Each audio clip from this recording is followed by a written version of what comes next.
Herkese öncelikle iyi bayramlar diliyorum. Benim adım Tuncay Konaç. Benim daha önceden YouTube videolarımı görmüşsünüzdür. The Virtual Storefront kanalında. Ben genelde dizi analizlerine dair videolar çekiyorum ama bu sefer böyle değişiklik olsun diye tanıtım videosu çekmeye karar verdim. Şu anda ben Ölüdeniz'e geldim tatil için. Ve bu Ölüdeniz'de size yaşadığım tecrübeleri ya da gördüğüm şeyleri size anlatmak istiyorum. Öncelik olarak eğer Ölüdeniz'e gelmek gibi düşünceniz varsa veya tatilde deniz kenarı gitmeyi düşünüyorsanız Ölüdeniz'e kendi arabanıza geldiğiniz zaman biraz daha masraflı olabilir. Onun haricinde ben buraya otobüse geldim. Otobüs ücretleri ise 180 TL otobüs ücreti verdim. Otel kalma açısından, kalacak yer açısından buradaki fiyatlar en düşük günlüğü 1000 TL, geceliği 1000 TL. Onun da yanında zaten sabah kahvaltısı veriyorlar, akşamda ücretli olarak alakart menüler veriyorlar genelde. Ben yanıma kamp çadırımı aldım. Kampta kalmayı karar verdim. Çadırda kalmayı karar verdim. Burada sahillerde kamp kurabiliyorsunuz ya da doğa park, kamp alanı gibi 2 tane kamp alanları var ama bunlar tabii çok uzun, çok uzak. Bunlar ortalama sahile arabayla gittiğiniz zaman yarım saat uzaklıkta, belki daha fazla, yarım saat 40 dakika uzaklıkta. Oraya gitmenizi tavsiye etmiyorum ben de, çünkü kendim gitmedim. Bir de burada şehir merkezinde otellerden yokuştan aşağı geldiğiniz zaman sahile doğru sol gelirken sol tarafta otellerin biraz daha ilerisinde caminin olduğu yerde de bir ücretli kamp alanı olduğunu duydum ama kendim oraya gitmedim.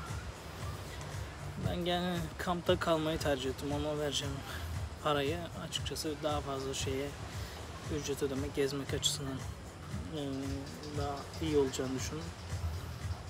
Burada yemek fiyatları olarak bakarsan yemekler genelde yani normal, o kadar da güzel diyemem restoranlardaki yemekleri ama yani bir kahvaltı tabağı genelde 150 liradan başlıyor. Bir serpme kahvaltı isterseniz kişi başı 420 TL. Normal tabi yemek isterseniz bu tavuk ya da daha düşük şeyler yemek isterseniz tavuk dürüm, yarım tavuk vesaire, bunlar hepsi 100 liradan başlıyor. Genelde bunlar hepsi anlaşmış. Porsiyonları 100 TL. Yani ne alırsanız alın, en düşük o şeylerden bahsediyorum. Daha tabi pizza vesaire, bunlar 350, 400, 250 liradan başlıyor. Ama pizza hiç tavsiye etmiyorum kesinlikle. Pizzanın yaptıkları pizzalar hiç güzel değil. Benim daha ayrıca midemi bulandırmıştı pizzalar. O yüzden pizza almanızı tavsiye etmiyorum. Onun yerine ben genelde hafif şeyler yemeyi tercih ettim. Çünkü pizza, yani yaptıkları peynir vesaire güzel değildi tadı. Akşam yemeği olarak dediğim gibi yani daha ucuz şeyler düşünebilirsiniz. Ben bu akşam daha ne yiyeceğimi karar vermiyorum. O gün pizza yemiştim şu an. Diğer türlü olarak sabah diğer otellerde genelde otel kahvaltılarına gittiğiniz zaman otel kahvaltılarında bir tane Blue Star diye bir otele gitmiştim.